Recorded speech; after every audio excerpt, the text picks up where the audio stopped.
Welcome to Three Kitchens, a home cooking podcast. I am your host, Sarah Somasundaram, here with my two partners in crime, Erin Walker. Hello, hello. And Heather Dyer. Hi. How have your days been treating you? Yeah, we're getting ready for spring break. The kids will be upon us. I'm taking in the silence while I can. Yes. Speaking of spring, I think I was telling you guys, spring cleaning my kitchen. Ooh, I love hearing about these things. I've been going through cupboards, vacuuming out crumbs, throwing out, old expired stuff in my pantry, cleaning up. Anyway, one of the things that has been bugging me, and so I wanted to ask you guys real quick your opinion, is cutting boards. So I have this one in particular, a plastic cutting board, like the thick, solid plastic kind.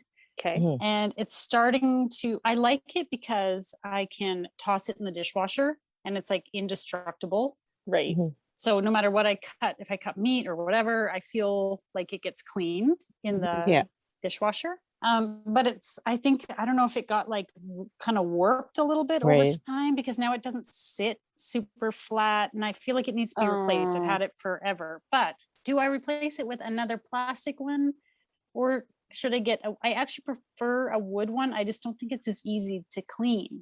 What do you guys prefer? I have both. Mm-hmm. I have 4.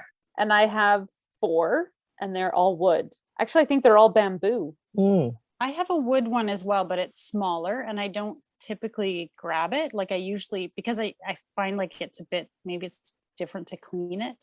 I don't know. So I have foods that I cut up that stain my cooking boards. So I don't use wooden cooking boards for those. So I have both plastic and wooden. So for you, it's more a staining issue. And cleaning, right? I know Erin doesn't have a dishwasher, so she's not worried about that. Oh, right. Yeah, right. I keep forgetting. It's called these 2 hands right here, lady. Yeah. That's my dishwasher. I have all wood. I feel like I heard somebody talk about the debate on plastic versus wooden cutting boards, and that a plastic cutting board is harder to keep clean than a wooden one, because the grains of the wood will naturally kill the bacteria that sits on the cutting board. Whereas on a plastic surface, they'll just sit and grow if you don't get it well scrubbed and fully, like in all those little grooves and nicks that they have. And especially as you use it and your knife cuts into it, if you're you've got those scars on there. And so if you can't get in there to clean, bacteria will actually grow easier in those scars. Okay. I can't remember my source. I have heard that as well. So does that help, Heather? You're going to have to think about it. Yeah. Or maybe I just need both. Convenience or, right? And I know that if you have a Japanese steel knife, like I do, like my little baby that sits in my kitchen, apparently wooden cutting boards are better for that one. I do not have the fancy knife. But one day. That's the reason I use only wood. Yes. Thank you for your input. Good job on cleaning. I can't believe how much crap gets stuffed into cupboards that you just don't realize. And then you find you've got like I had like 2 half boxes of lasagna noodles, and I honestly can't remember the last time I made lasagna. Right. Like, why do I have that one? Always gets repeated on me too. Yeah, just stuff like that. And I was telling Erin, I totally went through all my spices and inventory and everything, which was quite satisfying. And now you know what you have, right? Which is great for planning. I also did that. Week. Yeah, I did that because you said that. I have for some reason, I have an excess of ground mustard. Apparently, I really thought I almost never use ground mustard. I have 2 bags of it now. And I'm like, why? Why do I have all this? Because you don't use it, and then you don't use it, and the recipe calls for it. And then you go, oh, I've never bought that before. I don't have any of that, because you've forgotten about it. And then you go buy another. Trust me, I've been down this road many times. So if anyone needs ground mustard, please contact me. Will do. If you need turmeric, Oh, I seem okay. to have bought the giant bag of it, and I never use. I don't know what for because I don't typically use it. So I've got the turmeric, mustard powder. What else can we add, Sarah? You can add every spice to that list from my pantry. Yeah, every we know you've got one. all the things. Yeah. Mhm. I was gonna say, last time you went to the spice store, Sarah, it felt like you were carrying home bricks. You had so much in That's your right. backpack. I came to your house. You walked had to over to pit your house stop at after. my house because you're That's like, right. I can't carry this anymore. That's right. You're so right. I'm terrible at stuffing my pantry with tons of spices. Do you need to borrow any spices for the recipe you're working on this week? Yeah. We'll see. I'm very, very excited about this episode because it does not involve dough. I couldn't be happier about that. There's no talk about proofing or rising. And this idea all started with a conversation with my husband. A few weeks ago, he was happily recalling all the dishes that I had made in the past few weeks. I had made dishes that combined Korean and Mexican cuisine, Thai and Indian cuisine. And then yummy. the very last one I made, and this one I was really happy with how it turned out, was he loves curried goat. Right? And so he wanted goat curry, and I had taken it out the night before and was defrosting it in the refrigerator. And then I wake up, and then, I always check in with all the chefs that I have on my Instagram or Facebook. And one of the chefs was talking about Mexican food and talking about tacos that they were making. And I'm like, I want to eat Mexican food. I don't want to eat curried goat. And so I combined the two, and I made tacos with curried goat, and it was fantastic. It was one of the best dishes that I made in this house. I love interesting. goat. Oh, and you didn't invite me, Sarah? You love goat? I didn't know that. Anytime I've ever had goat, which is probably mostly with you, it's always been so darn delicious. Yeah. Next time. I will definitely make that again. Oh, yes. So he was going on about, the fusion, like it's all been fusion. It's about fusion food and stuff like that. And I said, did you know, and did you guys know that lately the word fusion has become the new F word in the culinary world? I'm not on the up and up. I'm not cool. I don't know what's cool. The stuff that I listen to on cooking and culinary stuff is almost 10 years old because I'm building my repertoire. So I'm always looking at the past still. So I'm not on the current. So apparently some chefs out there do not like to use the word fusion, the F word, to describe their cooking. There's fusion food and there are mashups, and I'll explain in a bit what the difference is. Okay. But just before I continue, I also do have to say, especially for all the chefs who have closed their restaurants right now because, the new episode of Three Kitchens is on, and they had to like drop everything and listen to us. There are some chefs. There are some chefs. I was like, where is she going with this? Pandemic talk or what? There are some chefs that do love the word fusion. They have no issue with it, right? I think this all comes from the idea of when a trend takes off, sometimes it gets a little bit pushed to the limits, ends up being overdone or not done well. And I think the word fusion also does not convey the creativity that goes into thinking about a dish. And these are some of the complaints that these chefs have with the word fusion. Okay. Right? And so this is my take on fusion. I think it happened a very, very, very long time ago before any trend happened. And so I'm reading an article that says that arguably Wolfgang Puck, do you guys know of that chef? Sure. That he started fusion cooking, or made it popular, I should say, when he made Chinese food with French techniques. Okay. Oh. And I'm going to say I respectfully disagree with that because I grew up in Singapore and every single dish in Singapore is a fusion dish between Chinese, Malay, Indian, and a few other cultures. And we don't call it fusion. We don't even call it Singaporean food. We call it Chinese food, we call it Indian food, and we call it Malay food, even though they have taken these techniques and ingredients from other cultures, right? So you kind of call it the dominant Would you say That's it's right. the The dominant dominant. one? Okay. Exactly. I would say there's a lot right. of food in Canada too that's very fusion because we're a melting pot of cultures. Yeah, Mhm.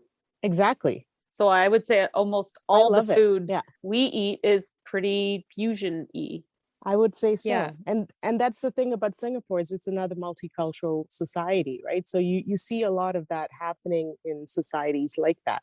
Mhm. Mhm. Right. So like even, when I say I make Japanese curry, Mhm. well, that's a fusion food in itself. It's curry.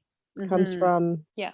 right, South Asia. So or wheat flour, for example, wasn't very widely used in Asia, but now it is. So that's another Ah. fusion, right? I mean, it's in a lot of rotis now, Hmm. but that wasn't the original something that was grown much in Asia, right? So Yeah. it's all around us. Yeah, it's almost hard to find an authentic food now that we have globalization of our Yeah. food distribution. Which is a good thing because sometimes there are certain places where, things don't grow for long, like Calgary. We don't have a long Oh, growing season and stuff like that. So Yeah. it's always nice to have a grocery store that brings in a lot of different things. oh, absolutely. I'm not saying it's a bad thing. Oh, yeah. If we only had the fruits and veggies that we could grow here, Yeah, we would have nothing. not Um, much. I can't imagine the Mhm. rebellion from our spoiled children if suddenly we got cut off from the Yeah. global Why food can't market. I have a banana? I Where's want my a banana. How come Yeah. there's no pineapples or mangoes? Yeah. Yeah. Mhm. So I'm gonna do a fusion dish. I mean, an F word dish. I'm really You're gonna excited. make So some effing food. some effing something. Okay. I I'm hope going fusion to- is the only F word that you use when you're Yes. cooking this one. Let's hope. So fusion is exactly like what you think. You're taking elements from different cuisines, from different cultures, and putting it together. And Okay. mashups are more techniques from Oh. different cuisines. Okay. Hmm. I'm doing both. Just to complicate things. I'm gonna go with Lebanese. Oh, And can you guess the other cuisine? My favorite one? Japanese. Korean. Korean. Ah, Yeah. So I've got tons of Korean American, more like the Korean American cookbooks in my cookbook collection. I love Korean food. The only complaint I have with Korean American food is that it tends to be sweeter than when I lived in Korea. It wasn't as sweet, so I tend to lessen the sugar that goes into the Korean American recipes, and I tend to make it a little bit more, I don't know, lack of a better word, pungent. Does that sound appetizing? Come over for some pungent food. So I'm gonna put those two together, and I think I'm gonna make something that's delicious. And before I continue, I have to talk about, like Francis is to you, Erin, Roy Choi is to me. I need to give a shout out to Roy Choi just in case he's listening. I think I just, so he has a food truck. He's very well known for a food truck that incorporates Mexican food and Korean food. oh, That's it. Is he Korean? Is that his background? Yes, his parents are from Korea, but I think he was born in the States. And I have his book. I've read up a lot about him. And my dream is to one day get hot and sweaty with him in his food truck cooking. Wow. Yeah, I love his recipes. I've made that salsa verde. Do this you was a lot remember? more revealing than I Yes. thought it would be. I know. I did say cooking, right? I did say cooking. Yeah. That was kind of an afterthought, but I feel like that was kind of delayed, kind of a It was like- delayed addition there. Mhm. But I'm very inspired by his recipes. He makes it so easy and relaxing, and he's not overly energetic or like eccentric. He's just Yeah. really calm. And I think I can see that in his recipes. They're simple, they make sense. I'm gonna try to do that with what I'm gonna do, which is, have you guys been to a Lebanese shawarma restaurant and you have seen those pickled turnips that are purple? Mhm. Ooh. Yeah, they're really delicious. You have to have it on your shawarma, your falafel. Yeah, for sure. So first I'm going to make a pickled turnip. What? And the way that you make it purple is you add a beet into it. Oh, that's why you wanted the beet. That's why I wanted the beet. But I'm going to change, instead of going for their regular turnip, I'm going to use a Korean radish. And with the same recipe. And I don't know if you've ever had a Korean radish, but it's very similar to the Japanese variety of radishes called daikons. Have you guys had daikon before? Mm-hmm. Yes. Yeah. So it's got that crunchy texture, right? And so I'm going to make that. That's going to take I think it has to sit in my fridge for about 3 to 5 days. So that's going to be the first thing that I get out of the way. And then I'm going to do chicken. I'm going to marinate my chicken with marinade for something called bull duck. I've made this before. Bull means fire. Duck means chicken. It has nothing to do with the way you cook it. Okay. It has to do with the way, how your mouth feels when you eat this dish, because it's really spicy. Aha. But, when you cook, you can always reduce the amount of spice that goes into it, right? So that's the other thing I'm going to do. This is my last point and the thing I'm most excited about, my mashup. Yeah. And so during the time of the Ottoman Empire, you have a group of Lebanese Christians who ran away from the Ottoman Empire because they were persecuted, and they moved to Mexico. And when they moved to Mexico, they take the vertical spit with them. Right. And I've never seen this in Calgary myself, but if you go to the States, there are a lot of taco trucks that use the vertical spit till today, and they use it in Mexico as well. And it's from the Lebanese immigrants that came in, which I find is so interesting. No kidding. When I was sort of reading about this, there are so many takes, so much misinformation out there on what a shawarma, a gyro, and a doner is. Oh, that is a really hard thing to pin down, isn't it? It really, in the end, isn't. Some said, oh, one's lamb, one's this meat, and no, all three of them speak to a rotating spit, vertical one. But the word for it in Turkey is doner. The word for it in Lebanon is shawarma. And the word for it in Greek is gyro. And that's all it is. That's the difference, right? Interesting. So it's just translation. Yeah, I'm going to make a homemade vertical spit, which is what I'm so excited about. What? Which is my mashup. How are you going to do that? So I'm going to get the biggest onions I can find. Okay. And I'm going to cut them in half so that the flat side sits on a pan. Okay. I'm going to stick a skewer into it. And I'm going to skewer in the marinated bulldog chicken. Okay. I'm going to do 3 skewers like this. So 3 bases, onion bases, and then I'm going to sort of put them together. And I'm going to cook them in my oven. I'm not going to do it on the barbecue just as yet. With my oven, I have a fan. Okay, right. That will probably get the heat to the sides of this vertical stack of meat better than a barbecue. And then I'm going to just rotate it once in a while and see what happens. And so the few things that I cannot picture until I do it, I don't know if I'm going to tent it first to get it sort of cooked through on a lower heat, and then take the aluminum foil off, and then start charring the sides. And then am I going to start shaving it as I'm going along so that it keeps charring the meat as you go deeper into this pile of meat, right? Like they do at a Lebanese restaurant. I'm sure you guys have seen what they do. Yeah, right? but I don't think I've seen chicken like that. Do they usually do chicken? I've had chicken shawarmas. Yep, just up from your place, Sarah, at Jimmy's. Jimmy's, yeah.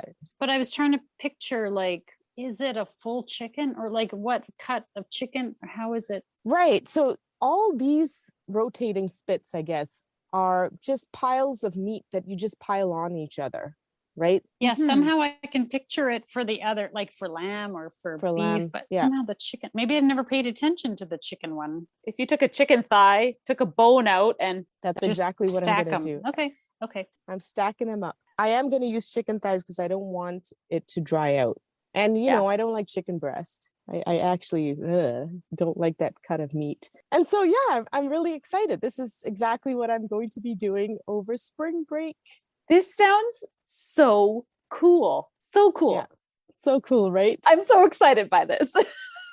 How long would it take in the oven, do you think? Because chicken's pretty quick, right? And those are the kind of things that I'm going to have to tell you after I cook it, because there's You'll no have way to of just telling. feel it out. Right. And remember I said I'm going to do 3 of these skewers, Mhm. Mhm. and I'm going to shape them into a triangle so they're kind of all leaning on each other. Mm. I was gonna say, are you gonna be able to like turn the skewers if everything's kind of dripping one way so that you That's can a great idea. turn it upside down Mm. again? Good idea. Erin, I might just do that. Oh, My okay. upside down shawarma. But one of the things that I have seen done is that if you do it in 3 skewers, that you put another massive onion on top to kind of hold them together. Mm-hmm. I might do that because what I want to be able to do is take that onion on top off Right. and then sort of rotate these big piles of meat so that every part of it gets charred. This sounds And I've so also good. seen this done with more of like a Mexican marinade, Okay. and someone doing it with a pineapple on the bottom and a pineapple on the top, and all the Oh, juices of the pineapple yum. dripping down that meat. Mm. Right? I feel like this is like going to be the new thing I do all summer. This is a game Whoa. changer, Sarah. Yeah. This is a game changer. Yeah, I maybe at one point I will try to do it on the barbecue as well. The difference with the barbecue is that the heat is coming from the bottom. So I don't know how exactly that would work, but only one way to find out. I think it would be Yeah. a great meal to have when you have friends over. Like us? Yes. Yes, Right? please. And have everything and laid Oh, out yeah. Mm.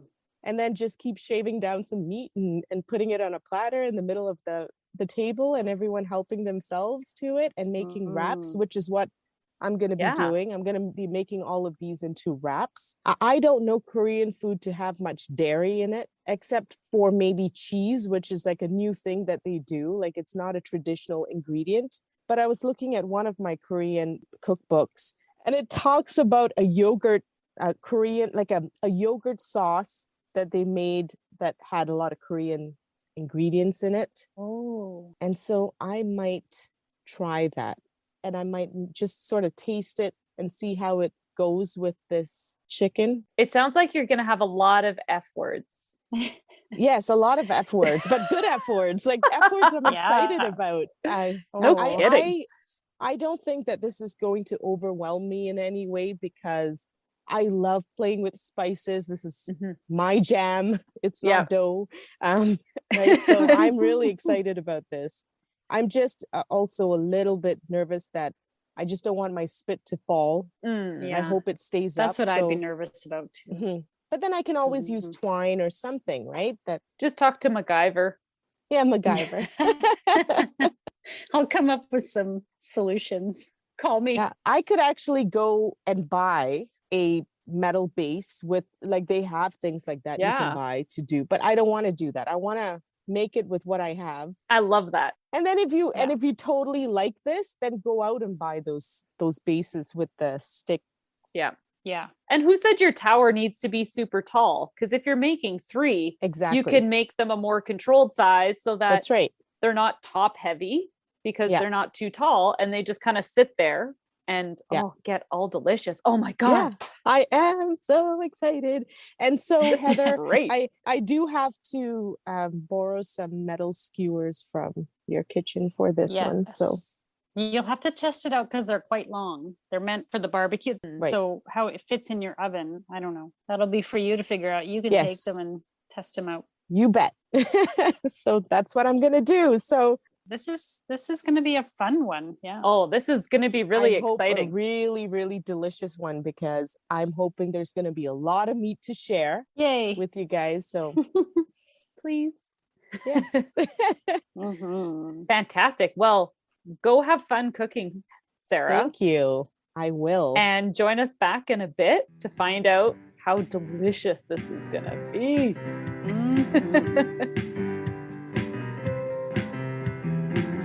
Who creates better than the home cook? Share your kitchen or restaurant experiences. And if it was a disaster, we promise we will laugh with you. The good, the bad, and the ugly. We want to hear all about the F word.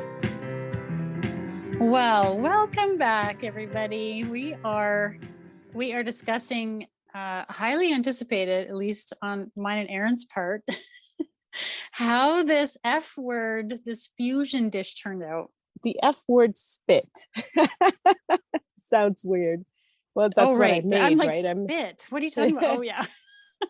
I think we can say it turned out good because we did sample. I was given a snack yesterday and it was delicious. Yeah. Oh, I'm glad you liked it. So I want to hear all about it. The very first thing I did was marinate a whole bunch of chicken thighs for a whole day. As I had mentioned before, it's called bulldog. So I used what usually goes into a bulldog dish. And it's a whole bunch of very strong tasting ingredients like garlic, ginger, something called gochujang, which is a Korean red pepper paste, rice syrup, mirin, black pepper, more chili peppers, so a little bit of chicken broth and sugar and soy sauce. And all those delicious but strong tasting ingredients, right? So it was funny when I was marinating the chicken in my fridge. Wow, was it ever funky smelling whenever I opened the fridge to get something out? Is that kind of typical when you cook Korean? I would say Korean, there are a lot of different dishes depending on the regions, but yeah, that's one of the characteristics I would give many Korean dishes. It's the funk, right? But I find it delicious. It's my favorite cuisine. I think it's really good. If you guys are interested in making buldak, now I looked up the recipe from one of my many Korean recipe books. And this particular one came from Koreatown by Dioki Hong and Matt Rodbard. Okay. But if you guys want to look up a really good buldak recipe, there is a woman named Song Young Longest. When you just put longest Korean food in Google, she'll come up. She's got great recipes out there with videos to go with it. Oh, so nice. Great tutorials. And she's got a good buldak recipe in it. So if you guys want to, go for it. A few days before, I made that pickled daikon with beet. Yes. And this I took out of another recipe book called Jerusalem. Sarah, do you have a recipe book problem? I do. I do. And I just received a new one yesterday. So we all know I have recipe book problems. Like you guys don't. we are benefiting from this little I'm not saying it's a bad thing. So it is a self-control problem. And the other problem with getting a recipe book is then you start getting obsessed with new cuisines, right? Of course. Go into that mindset. Anyway, in my pickled turnip and beet, I used daikon instead of turnip, which is the same family, but a little bit different in texture. One really, really tiny beet. Where did you find a teeny tiny beet? I found a teeny tiny beet in the grocery store. One of those beets that would have been overlooked by everyone, but I'm like, oh, I pick you because you're really small and I don't like beets. And the whole purpose of the beet is to turn the daikon into that beautiful color, that pinky purpley color. Oh, it was so bright. It was so bright and pretty, right? And then a green chili. I de-seeded it because I knew that the meat was going to be really spicy. And celery, like one celery stalk. Oh, okay. Right? I did not have distilled white vinegar. I heard that it's a milder flavor and lower acidity, but I didn't have that. So I just used a regular white vinegar, water, and salt. That's what went into the pickle. again, lots of recipes on Google. So you don't have to buy a recipe book for this. And it only took a few days in the fridge? It says 3 to 5 days.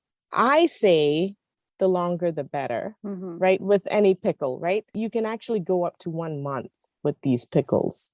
So I was really looking at fusion from the Lebanese side with really the apparatus that I was going to make. But I thought, well, I should add something else. I made hummus. And remember that marinade I was talking about for the bulldog? Yeah. I took 2 tablespoons of that and I threw it into the hummus and I mixed it all up. And that's what it was. I thought it went together really well. Definitely. I was really nervous about that because I think I love Korean food so much that I can be a little bit of a purist when it, like, I can't think outside the box. I think it turned out great. And then I proceeded to then take my marinated chicken out of the fridge. Now, I had mentioned before that I was going to use 3 pieces of onion and sort of put 3 skewers into each onion, right? Sort of thing. And then I realized that I was only feeding the 4 of us, my husband, my 2 little ones, and me. And I'm like, well, that would be a lot of meat. And a lot of food. What am I going to do with all of it? What do you mean, what are you going to do with it? Aaron and I are like, if you have more to offload, I'll be happy to receive any extras. I'm really glad you liked it. So much. So I just cut one big, massive, big onion into half. Okay. Stuck the skewer right in the middle of it, and then put the meat through the skewer. Okay. And stacked it up. And then I crossed my fingers and I put it in the oven. How tall was your meat tower? It was maybe 7 inches to 8 inches tall. Yeah. So Very cool. There's still a lot left in my fridge, by the way. And I made it over the weekend. Yay. Ooh, yeah. Did it work? No. Halfway through, it collapses in the oven. And I figured this was going to happen because onions cook really fast, right? And so they lose their integrity while the oven is on. And I put it on a low temperature at first. I put it at about 375. I didn't want the outside to burn because I have soy sauce in this marinade, and soy sauce burns very quickly. I didn't get nervous. I didn't swear because in the end, I thought, you know what, all these flavors are coming together. If this doesn't work, I'll just take them off the skewer and I'll barbecue them up, or I'll do something else with the meat. So it wasn't a big deal. Then I called the husband. I like to call him the husband.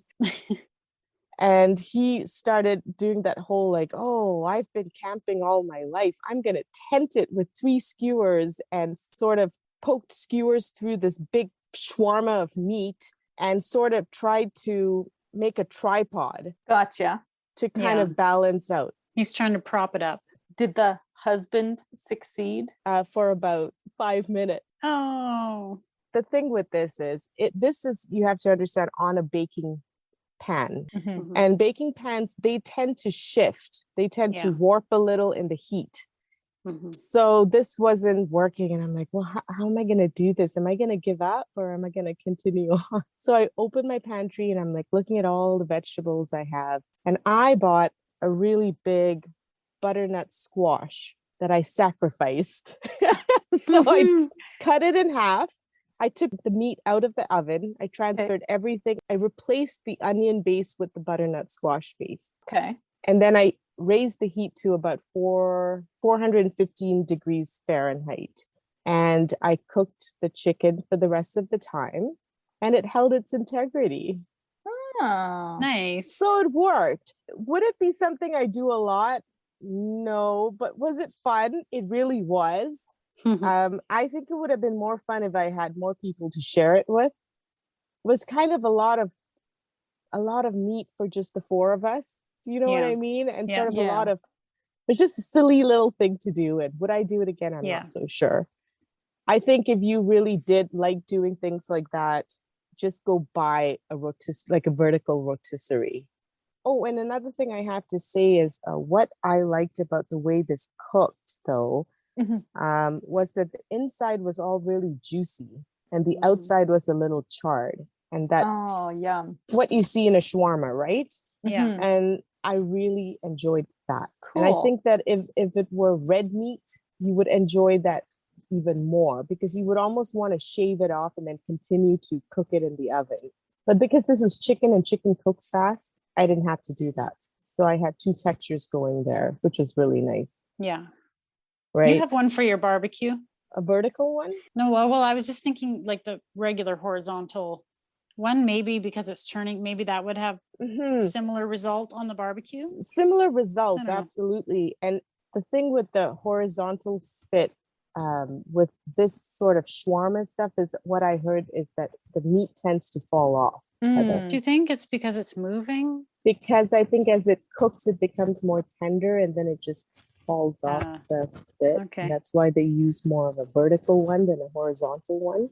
So yeah, that's the story. My husband absolutely loved this dish. I'm not surprised. Yeah, no kidding. It was freaking delicious, Sarah. Oh, good. Yeah. Oh my gosh. So I got it home. I didn't take the time to heat it up or anything. I unwrapped it and just started shoving it in my mouth.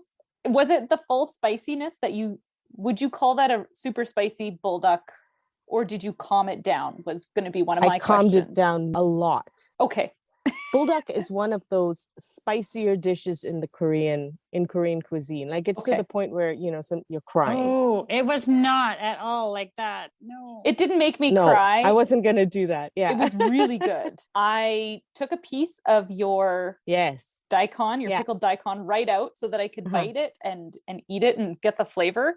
Anything I have has to have like a really strong acidic pop in it. I love that. Nice. My burger has to have pickles. I would have said I could have taken like twice as many radishes. I would have put way more. I love that pickled flavor. I'm gonna make some of those for sandwiches because I think that was a really good flavor. Oh, good. I was a little worried that these flavors would be really strong for you guys, and I'd be like, No, everything about it was just so delicious. Good. So and lots of fresh vegetables on top, of course. Mellow it down. And did you just lay a spring onion in it? I just laid it. Oh, that was so neat. I liked that.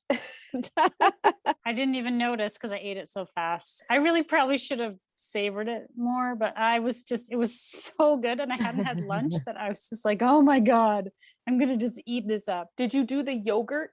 I made the yogurt. With it? I made a very interesting yogurt. I did not put it on the wrap. I just thought it was just too much, too many strong flavors. And my son loved it though. So the kids loved this wrap, but it was too spicy for them to finish it. So they took the pita bread and they dipped it into the yogurt and ate it on its own, which worked for them. So I didn't find it spicy at all. Okay. I expected crazy spice, and I maybe because my expectations were like, oh, this is going to be crazy. It wasn't at all. It was flavorful, but not good spicy. To hear. Yeah, that's what I thought. I would say it was warm, like maybe not like spicy, but like there was heat. But it was flavorful heat. Nice. So I'm very annoying about this. I always like to do the 1 to 10. 1 to 10 in spiciness, what would you say? 4? 4, okay. Yeah, maybe 3, 4. I think because you kind of set us up. Maybe. Like, look at this marinade. You had texted us a picture of this, like it looked like hot chili marinade. And I was like, oh my God, it's going to be crazy. I was kind of scared to eat it when you first passed it off to me. I was like, okay, Heather's digging in. I'll let her cry first. All right. And it was so good. So good. And the radish was my favorite. I totally want to make some of those too, even just to eat out of the jar. Yes. Well, I've got 2 jars of it, so send some along to you guys. Oh yeah, I really liked that. I thought that was so tasty, and I loved the pop of color in there. Like that would look so good. And you can taste the beet. Don't ask me. With so many other vegetables and things, I don't think that I singled that out. But of course I could. Like that's the beet, the little beet. Because you don't like beets. If there's even one little bit of beet in there, Sarah will find it. That's right. Okay, so my whole conclusion there was total winner. The flavors came together. Great. Would I do the vertical kind of spit again? Probably not. It was fun though. It wasn't stressful. And my husband thought it was funny. Like he was just laughing the whole time when he saw me make it. He's like, that is so funny. That is so weird, but that's so cool. He was quite taken with the whole thing. I have mentioned that in the past few weeks I've been making a lot of fusion food. And I did ask him which one was his favorite. And he loved this dish the best. So, which I find very interesting because I liked something else even better, but to each his own. As long as everyone enjoys the food, it's a good thing, right? Thank you so much for wrapping those up for us and sharing, because no problem. I'm really, really happy that I got to experience that. Thank you. I mean, I can be kind of fussy about eating things cold because I don't know. I like to warm things thoroughly. Pretty much everything I've eaten in the last little while has been hot and cold because it has been so good. It tastes good no matter what. And to me, that's now what I'm realizing as the bar. If it tastes good hot, but then it also tastes good when it's left over and not, freshly heated, you've got something awesome. With a pita that's a couple days, it's not the softest anymore, but you didn't notice because it tasted so good. I can make that bulldog for every summer. I open up the patio with Korean barbecue. So we can do that for a Korean barbecue. That's what we're going to be doing. We'll have an official F-word dinner all together. Oh, good. I really wish you guys could come over for barbecues and tacos and shawarmas, but we'll have to wait for a little while longer. Well, that's it. Thanks for joining us. Bye. And now for the fine print. You can find pictures and recipe links on Instagram and Facebook at Three Kitchens Podcast. Feel free to leave us a comment or a suggestion for future episodes. We'd love to hear from you. And of course, if you like and subscribe, that helps more people find us. Can you make that more often?